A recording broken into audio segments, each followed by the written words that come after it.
નમસ્કાર.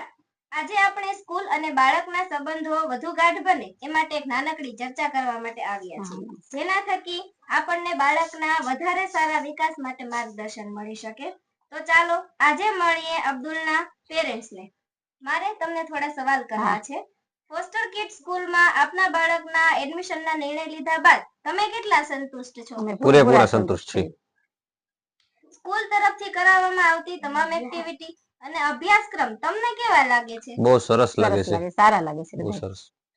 એક્ટિવિટી થકી તમારા બાળકમાં તમે ઘરે આવ્યા બાદ કઈ ફેરફાર જુઓ છો? હા, ઘણા ફેરફાર મળે છે અમારા છોકરા માટે.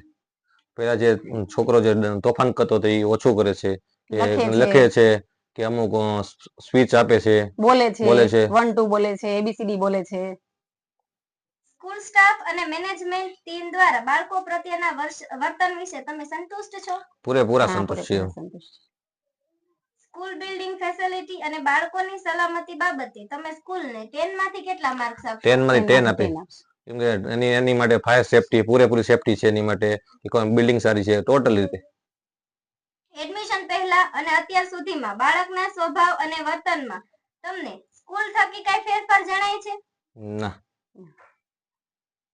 ફોસ્ટર કિડ્સ ટીમ કોઈ પણ ભેદભાવ વગર દરેક બાળકને સમાન ન્યાય આપવામાં આવે છે. બહુ એક સરખું માન આપે છે. ટોટલ ધર્મ બધા ધર્મ માટે અલગ અલગ એક્ટિવિટી માટે કરવામાં આવે છે, ફેસ્ટિવલ કરાવે છે કે બધી રીતે સારું છે.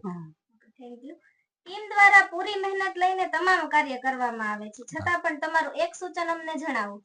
ના, બધું સારું છે ને બસ કોઈ અમે વધારવા નથી માંગતા. બહુ સરસ છે. તમારા ગ્રુપમાં બીજા પેરેન્ટ્સને તેમના બાળકો માટે ફોસ્ટર કિડ્સ સ્કૂલ સજેસ્ટ કરશો? હા, પહેલા સજેસ્ટ કરશું.